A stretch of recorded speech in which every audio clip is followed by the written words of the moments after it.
예, 오늘 우리가 읽은 본문은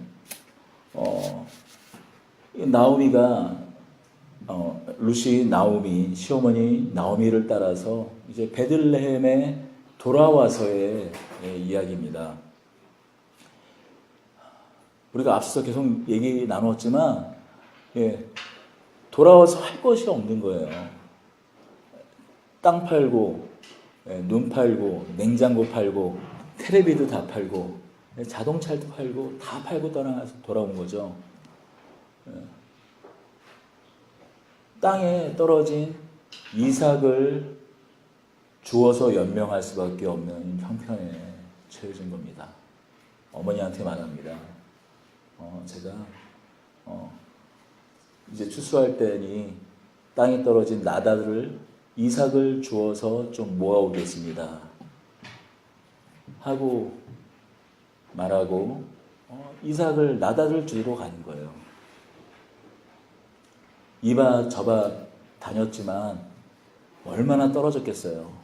그래서 멀리까지 베들레헴에서 상당히 좀 멀리까지 이제 가게 됐습니다. 근데 마침 그 밭은 자신의 시아버지 엘리멜렉의 친족, 가까운 친척 보아스의 밭이었습니다. 거기서 좀 이제 제대로 좀 죽고 싶어서 주인이 오기까지 기다리는데 마침 그 보아스가 와서 넌 누구니? 사환한테 물어보는 거예요. 이 소녀는 누구냐? 아침부터 주인님의 당신의 허락을 기다리고 이렇게 서 있고 기다리고 있습니다. 말하자 보아스가 대번에 누군지 알아보고 네가 어떻게 이 땅까지 오게 됐는지 내가 다 알고 있다. 절대로 다른 곳 가지 말고 이곳에서 떨어진 이삭을 주어라 하면서 또 마침 또 식사 때가 되니까 물도 주고 같이 먹을 양식 떡도 줬다라는 게 오늘 본문의 내용입니다. 대략적으로 오늘 읽은 본문을 좀 살펴봤는데요. 한번 이렇게 한 절 한 절 좀 더 한번 살펴보도록 하겠습니다. 우리가 2장 2절을 한번 읽어보겠습니다. 모압 여인 루시 나오미에게 이르되 원하건대 내가 밭으로 가서 내가 누구에게 은혜를 입으면 그를 따라서 이삭을 주겠다 하니 나오미가 그에게 이르되 내 따라 갈지어다 하매. 여러분 요즘 추수가 끝났잖아요. 추수가 끝나가지고 황량한 그 벌판에 막 이렇게 이렇게 새들이 막 날아와서 이렇게 먹잖아요. 근데 얼마나 떨어졌는지 잘 모르겠어요. 그런데 어쨌든 그 남은 거 좀 먹겠다고 막 날아오잖아요. 그런데 지금 이 모압 여인 루시 나오미에게 루시 시어머니한테 말합니다.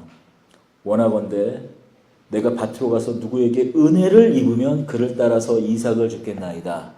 이 말이 무슨 말일까요? 하나님께서 그 이스라엘 백성 너희들이 애굽에서 이스라엘로 가면 아니 가나안 땅으로 가면 어떻게 살 것을 구체적으로 이렇게 말씀하지 않았습니까? 그런데 이런 명령을 하셨어요. 레위기 19장 9절을 이렇게 살펴보면 한번 우리가 살펴볼까요? 한번 우리가 살펴보겠습니다. 레위기 19장 9절입니다.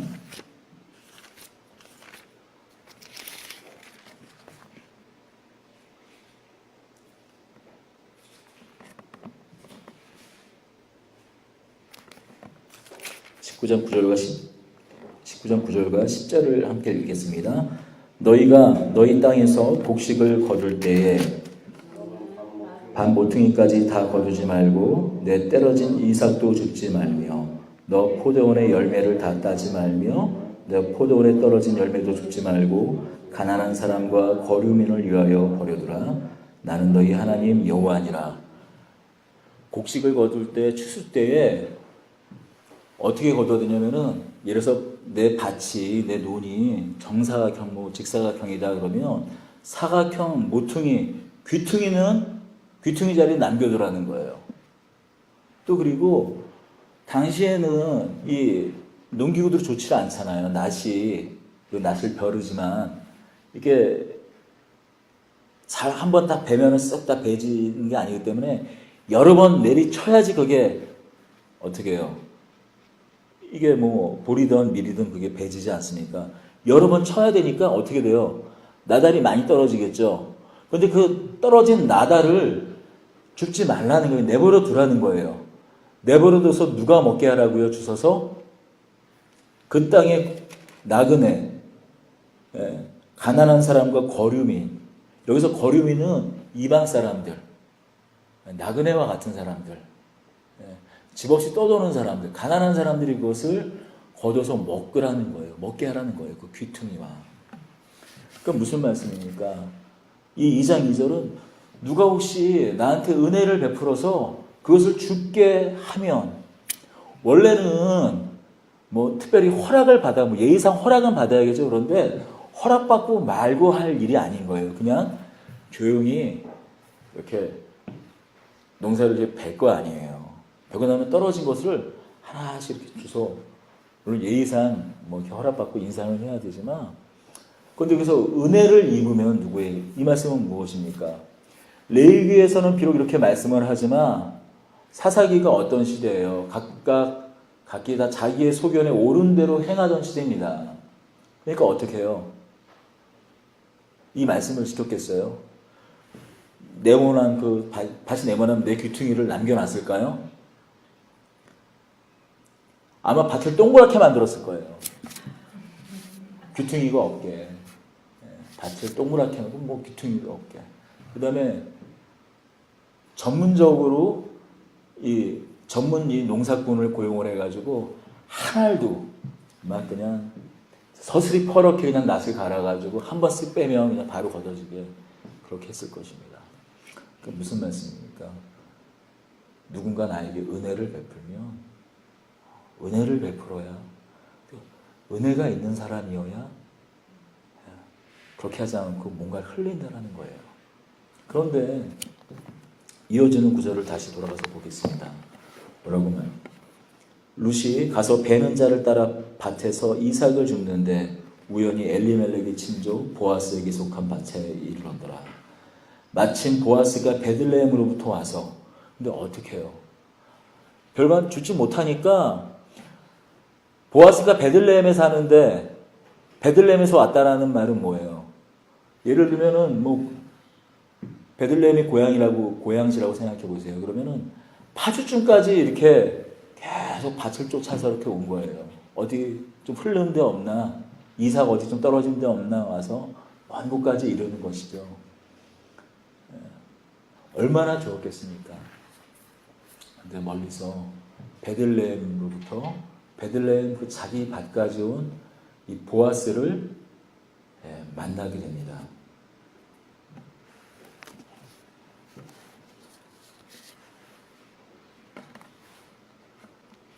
그리고 물어보는 거예요. 우리가 먼저 한번 이 4절을 한번 볼까요? 같이 한번 읽어볼게요. 마침 보아스가 베들레헴으로부터 와서 베는 자들에게 이르되 여호와께 너희와 함께 하시기를 원하노라 하니 그들이 대답하되 여호와께서 당신에게 복 주시기를 원하나이다 하니라. 얼마나 이렇게 좀 훈훈한 장면입니까? 서로가 인사하는데 복을 이렇게 빌어주고, 또 그 복을 이렇게 빌어준 복을 받는 사람도 또 너희들도 복 받기 원한다 하는 이런 그 인사. 이스라엘이 이렇게 인사하는 것은 그들은 정말로 복을 받은 민족이기 때문이었어요.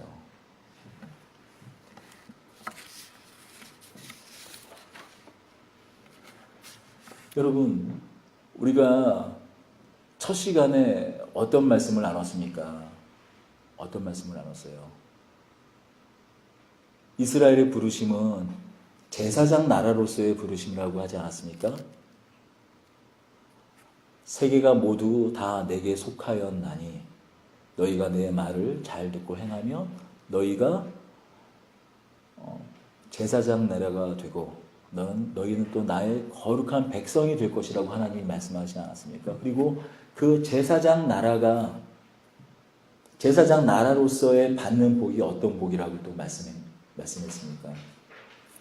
농사가 잘 되고, 그래서 임신을 하면 유산을 하지 않고 키우는 짐승마저도 정말 잘 되는 그런 복을, 우리가 옛날 어르신들이 이렇게 말씀했잖아요. 앞으로 넘어져도 복을 받고 뒤로 넘어져도 복을 받는 그런 복을 받겠다고, 받을 것이라고 말씀하는 것입니다.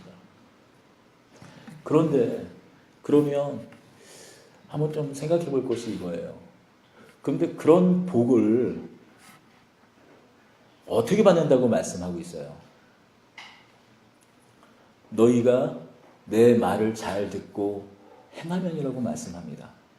너희가 내 말을 잘 듣고 행하면, 무엇을 행하라고 말씀하셨을까요?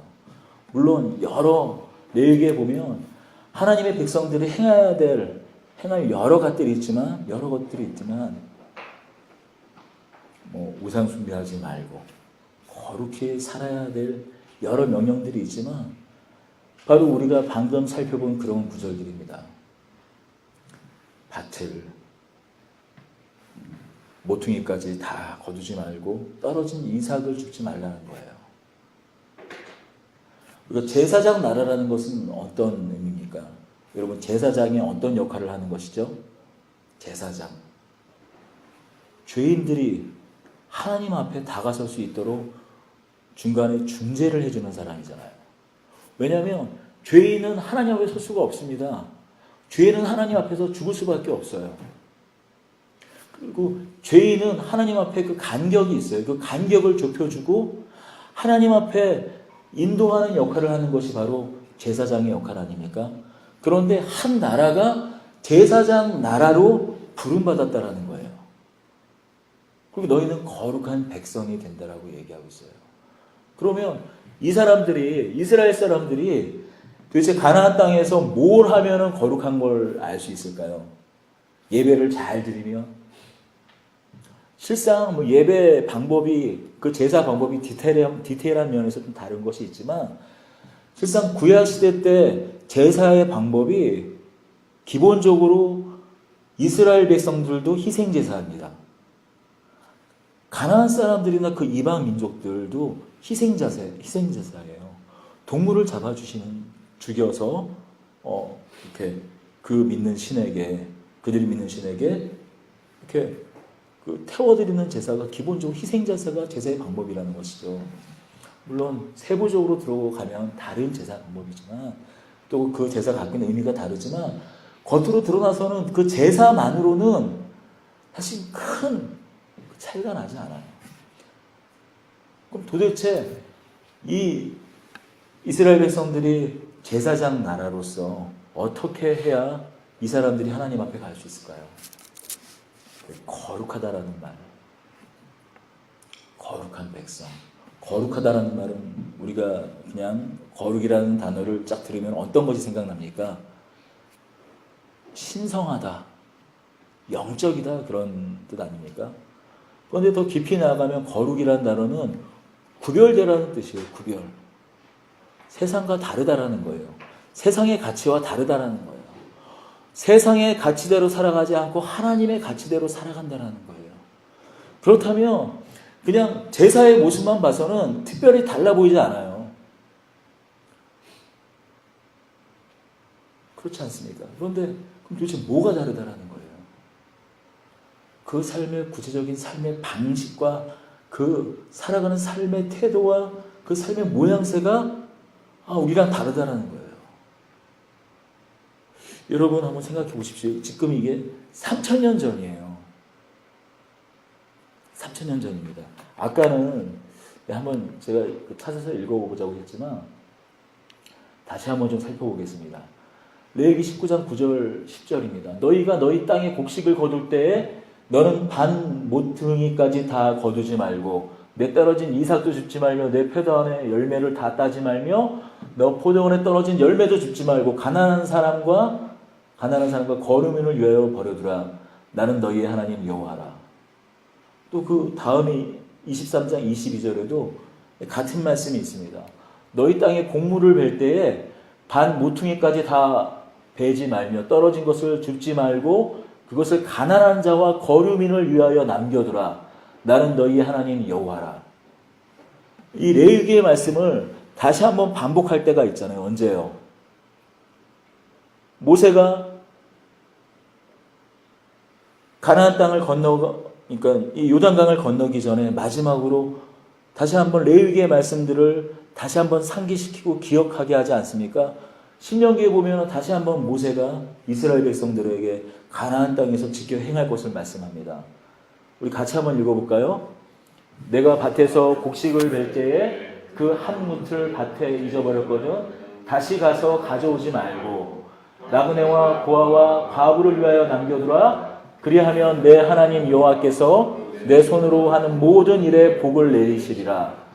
내 감났던 후에 그 가지를 다시 살피지 말고 그 남은 것은 객과 고아와 과부를 위하여 남겨두며 내가 내 포도원에 포도를 딴 후에 그 남은 것을 다시 따지 말고 객과 고아와 과부를 위하여 남겨두라.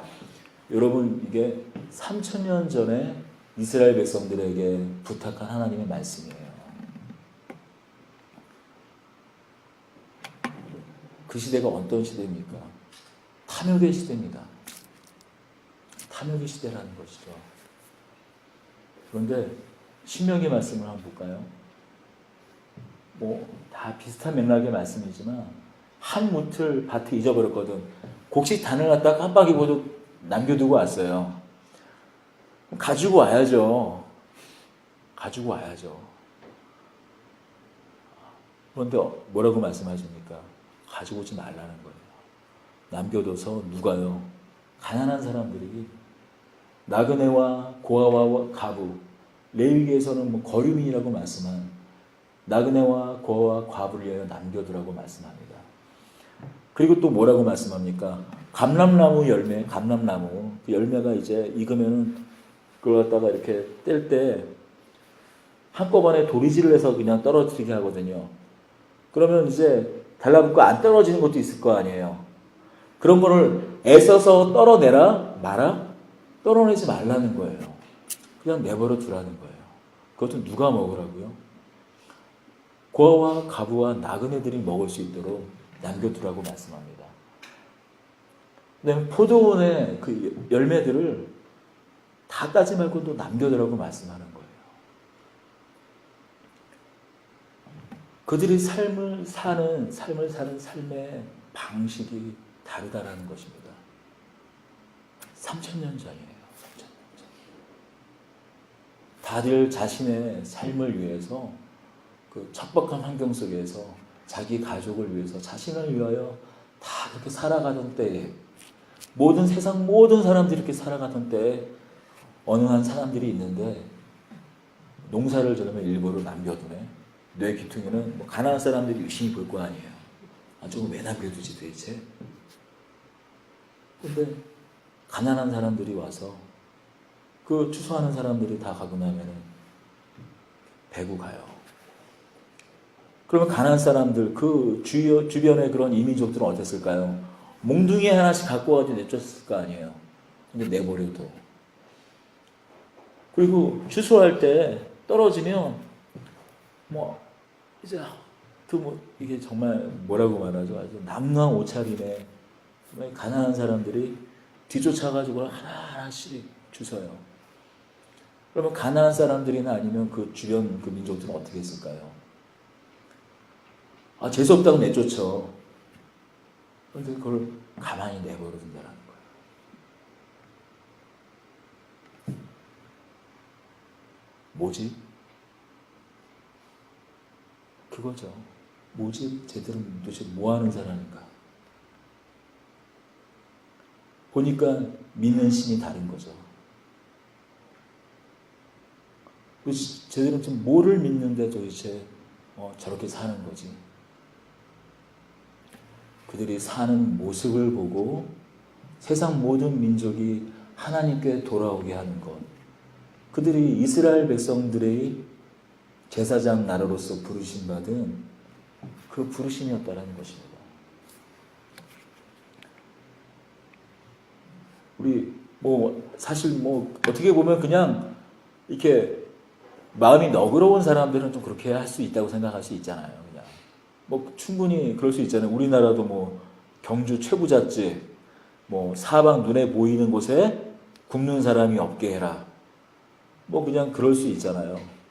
그럼 우리 한번 다시 출애굽기 21장 2절을 오랜만에 PPT에 열심히 제가 안 하던 건데 타이핑을 했습니다. 다 원래 찾는데 한번 읽어보겠습니다. 종을 사면 그는 6해 동안 섬길 것이요 7째 해는 몸값을 물지 않고 내가 자윤이 될 것이며.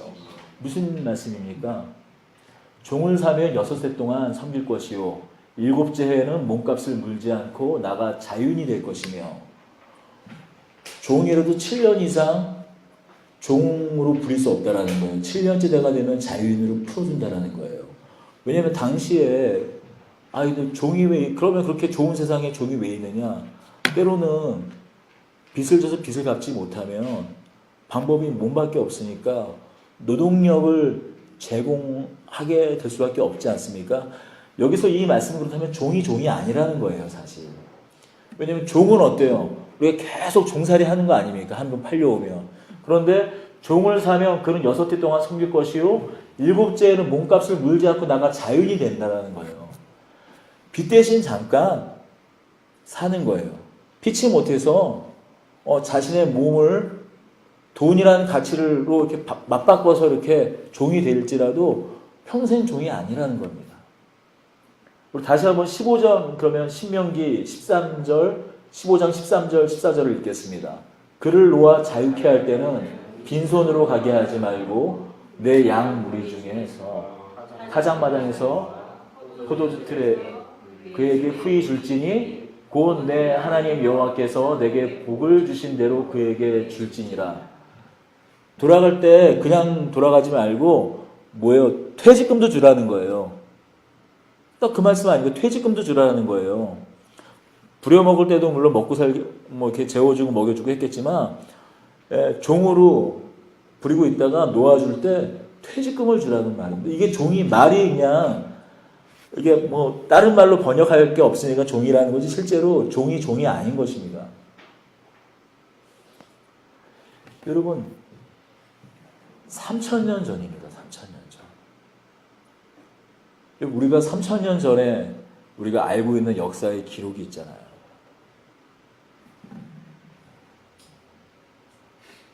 이스라엘 백성들이 제사장 나라로 그 부르심을 받았다는 것은 무엇인가?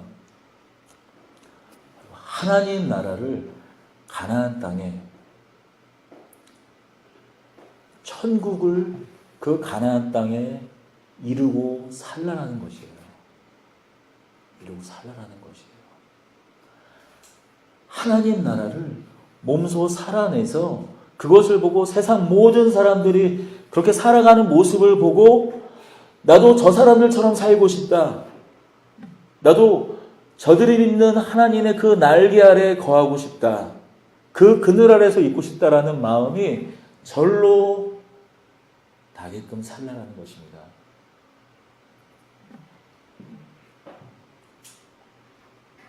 그렇다면 한번 레위기 25장 2절부터 7절까지를 한번 더 읽어보도록 하겠습니다. 이런 사상, 하나님께서 원하시는 이런 뜻이 얼마나 중요한지 계속 이것저것에서 반복해서 말씀하고 있어요. 너는 6년 동안 그 밭을 파종하며 6년 동안 그 포도원을 가꾸어 그 소출을 거둘 것이나 7째 해는 그 땅이 쉬어 안식하게 할지니 여호와께 대한 안식이라. 너는 그 밭에 파종하거나 포도원을 가꾸지 말며 너가 거두은 해 자라는 것을 거두지 말고 가꾸지 아니한 포도나무가 맺은 열매를 거두지 말라. 이는 땅의 안식년이니라. 안식년의 소출은 너희가 먹을 것이니 너와 너의 남종과 내 여종과 내 품꾼과 너와 함께 거류하는 자들과 내 가축과 땅에 있는 들짐승이 다 그로 먹을 것을 삼을지라. 무슨 말씀입니까? 6년 동안은 열심히 농사를 했지만 7년째 해는 어떻게 해요? 그걸 거두지 말라는 거예요. 그 땅에 사는 가난한 사람, 고아와 과부들, 그리고 마치 종처럼 사는 사람들이 그것을 먹으라고 먹게 두라는 거예요. 한 해 동안. 왜냐면 농사를 지면 당시에는 기본적으로 이렇게 흙 뿌리는 식으로 하잖아요. 그럼 땅에 또 농사를 거두고 나서 땅에 자연스럽게 떨어지는 나달 같은 것 때문에 그 다음에 자연스럽게 다시 볼이나 밀 같은 것이 다시 이렇게 듬성듬성하게 자라지만 자란다고요. 포도도 물론 거두지 않으면은 신경 써서 가꿀 때보다는 못하지만 어떻게 해요? 그 다음에 그냥 가만히 놔두면 그냥 열매가 자라잖아요. 매해 7년째는 그냥 그대로 두라는 거예요. 그거를 그 땅에 가난한 사람들이, 고아와 나그네와 과부들이 먹을 수 있도록 놔두라는 것입니다. 하나님께서 바라시는 그 땅의 삶의 모습이에요.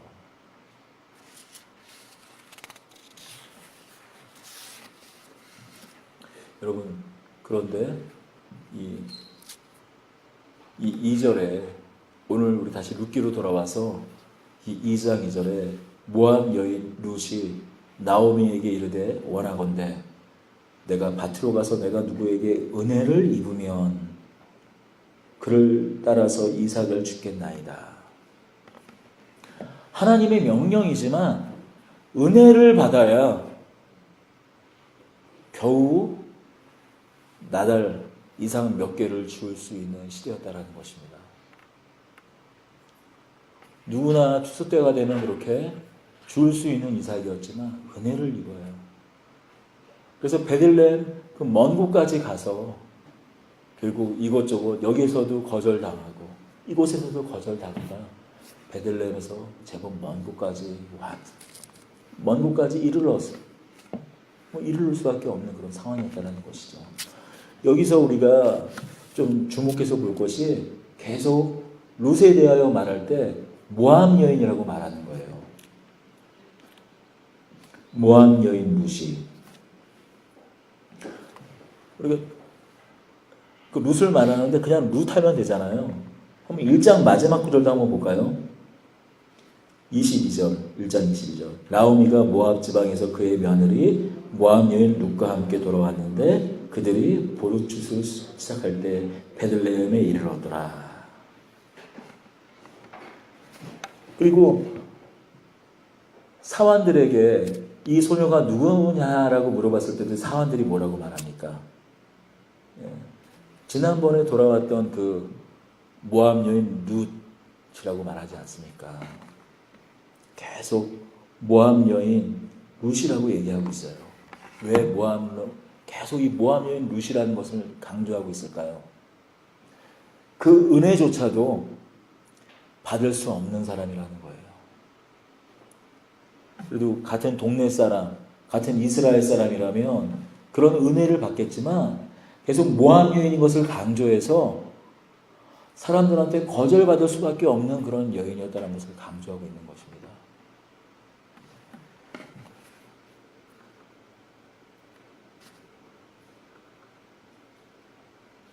사환들에게 묻습니다. 이 소녀는 누구냐? 하고 물으니 베는 자들이 거느린 사환에게 대답하여 이르되 6절입니다. 이는 나오미와 함께 모압 지방에서 돌아온 모압 소녀인데 그의 말이 나로 베는 자를 따라 단 사이에서 이삭을 죽게 하소서 하였고 아침부터 와서는 잠시 집에서 쉰 외에 지금까지 계속하는 중입니다. 지금 마치 계속 그 사환들이 추수할 때 그 뒤를 따라서 계속 이삭을 줍다가 점심 먹고 점심 때 잠깐 쉬었다가 다시 줍는 그걸 말하는 것이 아니라 여기서 계속하는 중이라는 계속 서 있다라는 말이에요. 밭의 주인이 올 때까지 서 있다라는, 계속 기다리고 있다라는 말이에요. 그의 말이 나로 베는 자를 따라 단 사이에 이삭을 죽게 하소서. 허락을 받기 위해서 계속 서서 기다리고 있다라는 말입니다. 그동안 가는 곳곳마다 계속 거절당하고 보아스의 밭에 이르러서 더 이상 이제 힘들고 지쳐서 다른 곳에 갈 곳이 없어. 이제 계속 주인의 허락을 제대로 받고 그걸 추수하려고, 그 떨어진 것을 주우려고 말 그대로 몇 알 그거 좀 건져 보려고 허락을 받으려고 지금 서서 계속 기다리고 있는 거예요. 우두커니. 보아스가 8절에서 대답합니다. 보아스가 룻에게 이르되 내 딸아 들으라. 이삭을 주우러 다른 밭으로 가지 말며 여기서 떠나지 말고 나의 소녀들과 함께 있으라. 그들이 베는 밭을 보고 그들을 따르라. 내가 그 소년들에게 명령하여 너를 건드리지 말라 하였느니라. 목이 마르거든 그릇에 가서 소년들이 기로운 것을 맛을지니라 하는지라. 그뿐입니까? 14절입니다. 식사할 때 보아스가 룻에게 이르되 이리로 와서 떡을 먹으며 내 떡 조각을 초에 찍으라 하므로 룻이 곡식 빼는 자 곁에 앉으니 그가 볶은 곡식을 주매 룻이 배불리 먹고 남았더라. 여러분, 마치 자신의 사환, 자신들이 거느리고 있는 이 룻이, 이 보아스가 자신이 거느리고 있는 추수꾼들과 같이 똑같은 대접을 하고 있는 거예요. 그들이 마시물로 너희 같이 먹고 또 어스름부터가 아마 점심때가 지나서 저녁 즈음에 밥을 먹을 때 떡을 같이 초에 이스라엘 사람들은 이게 그냥 빵이나 떡이 퍽퍽하니까 이 포도주를 이렇게 삭힌 포도주를 마치 식초처럼 해서 우리나라 사람들 김치 먹듯이 이렇게 찍어서 먹거든요. 그렇게 먹으라고 말하는 거예요. 마치 가족처럼 대해주고 있는 것입니다. 여러분 생각해 보십시오. 사사기 때입니다. 오랜 동안 그 이방 민족들의 그 압제에 시달리는 통에 사람들이 다 마음이 강팍해져 있는 때예요. 누구도 하나님의 말씀에 순종하고 따르지 않는 시절입니다. 그런데 한 사람 보아스, 이 사람은 그 룻을 따뜻하게 맞아들이고 절대 다른 곳 가지 말고 내 밭에서만 있고 목이 마르거든 우리가 길러온 물을 마시고 배고플 때는 그 룻을 배부르게 먹게 합니다. 여기 보십시오. 다시 8절을 보겠습니다. 보아스가 룻에 이르되 내 딸아 들으라. 이삭을 주우러 다른 밭에 가지 말며 여기에서 떠나지 말고 나의 소녀들과 함께 있으라. 여기 떠나지 말고 나의 소녀들과 함께 있으라. 이 말이 그 번역은 좀 다르게 되어 있지만 원문에는 어떤 단어랑 같이 쓰고 있냐면 나오미가 시어머니를 붙잡겠다라고 한 말 있잖아요. 껌딱지처럼 찰거머리처럼 붙어있으라는 단어랑 같은 동사를 사용하고 있어요. 번역은 우리말 성경에는 의역을 해서 이렇게 번역하고 있지만 절대로 다른 곳에 가지 말라고 말합니다.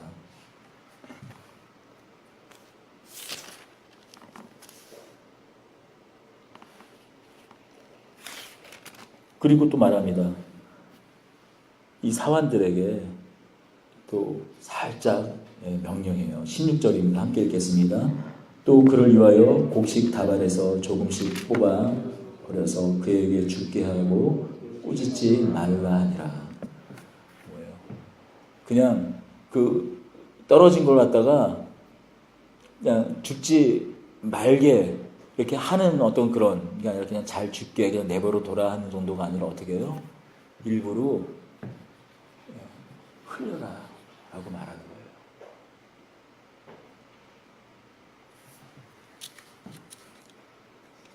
거예요. 이 어둠과 같은 이 사사기 시절에 하나님의 말씀을 누구도 따라 순종하지 않고 각자 자기의 소견에 오른 대로 이렇게 살아가던 그 시절에 한 사람 룻이 이렇게 한 여인, 그것도 모압 여인 룻에게 그 은혜를, 자비를 베풀어 주는 것입니다. 그런데 성경은 말하고 있어요. 뭐라고 말씀합니까? 그 이유를 말하고 있어요. 10절입니다. 룻이 엎드려 얼굴을 땅에 대고 절하며 그에게 이르되 나는 이방 여인이거늘 당신이 어찌하여 내게 은혜를 베푸시며 나를 돌보시니까 하니 보아스가 그에게 대답하여 이르되 내 남편이 죽은으로 내 시어머니에게 행한 모든 것과 내 부모와 고국을 떠나 전에 알지 못하던 백성에게로 온 일이 내게 분명히 알려졌느니라. 우리 같이 읽겠습니다. 12절 여호와께서 내가 행한 일에 보답하시기를 원하며 이스라엘의 하나님 여호와께서 그의 날개 아래 내게 온전한 상 주시기를 원하노라 하시는지라. 여러분 한번 생각해 보십시오. 처음에 룻이 나오미가 베들레헴에 돌아올 때는 어떤 마음의 각오와 결단을 가서 죽겠구나 하는 마음으로 돌아왔습니다. 나오미가 끝까지 그 두 며느리를 뿌리치고 그냥 다시 고향으로 친정으로 돌아가라고 말한 이유는 무엇입니까? 가면 소망이 없기 때문에 가면 살 방법이 없으니 그래도 나오미는 어떻게라도 친척들한테 뭐 이렇게 할 수 있겠지만 너희 둘까지 데리고 가면 답이 안 나온다. 그건 아니었습니까? 그런데 여러분 그 소식이 베들레헴에 전해지고 어떻게 이 룻이 나오미를 따라서 왔는지 다 알고 있지만 사실 누구도 거들떠보지 않았어요. 그런데 어떻게 해요? 이 보아스는 그 소식을 듣고 뭐라고 말씀합니까? 내가 시어머니에 행한 모든 것과 내 부모와 고국을 떠나 전에 알지 못하던 백성에게로 온 일이 내게 분명히 알려졌느니라. 뭐라고? 시어머니와 또 남편에게 행한 것과 그리고 감히 모압 여인인데도 불구하고 여기 오면 멸시와 천대받을 게 뻔한데 그럼에도 불구하고 그 어머니를 모시고 온 그 모든 일이 다 내가 알고 있다. 내게 알려서 알고 있다. 모두 다 알고 있어요. 보아스만 아는 게 아니에요. 모든 사람이 알고 있지만 이 룻에게 선대를 베푼, 은혜를 베푼, 자비를 베푼 사람은 오직 보아스 한 사람뿐이었다라는 것입니다. 여러분 그렇습니다. 세상에 불쌍한 사람들이 많아요. 어려운 사람들이 많이 있어요. 그런데 다 이렇게 생각합니다. 누군가 저를 돕겠지, 누군가 저 사람을 돕겠지 하며 그냥 다 방관하지 않습니까? 아마 그 도움이 필요한 사람은 간절히 기도했을 거예요. 내가 이 상황에서 벗어날 수 있게 해주십시오. 누가 나를 돕게 해주십시오. 그러면서 간절히 도움을 요청했을 것입니다. 또 하나님께도 간구했겠죠. 근데 많은 사람들이 그 도움과 간구함을 다 거절하고 외면합니다. 지금 이 룻이 그 도움, 그 다음에 간절한 이 도움을 구하고 있는 곳은 어디입니까? 이스라엘 땅입니다. 하나님이 계시는 곳이에요. 근데 하나님이 계신 곳인데도 불구하고 그 어떤 사람도 이 룻에게 도움의 손길을 내밀지 않았다는 것이죠. 그런데 누가 도움의 손길이 되어주고 도움이 되어주고 누가 실질적인 도움을 줍니까? 보아스라는 것이죠. 무슨 말인가요? 나오미가 어떤 마음으로 왔을까요? 룻이 어떤 마음으로 왔을까요? 누군가 나에게 은혜를 베풀어 주며, 이것은 하나님께 구한 간구이기도 하지 않겠습니까? 누가 이 간구에 기도 응답이 된 것입니까? 보아스가 이 기도에 응답이 되었다라는 것이에요. 여러분, 우리 신자가, 우리 성도들이 사는 삶이 어떤 삶인가? 바로 누군가의 기도에 응답이 되어주는 삶이라는 것입니다. 하나님께서는 하나님의 일을 하세요. 하나님의 역사를 행하십니다. 하나님의 섭리를, 하나님의 은혜를 베풀어 주십니다. 그런데 그것을 어떻게 해요? 금나와라 뚝딱 뭐 도깨비방망이 휘두르면 이거 기도하면 갑자기 쌀이 하나 딱 떨어지고 갑자기 은행 계좌를 보니까 은행 계좌가 찍혔네.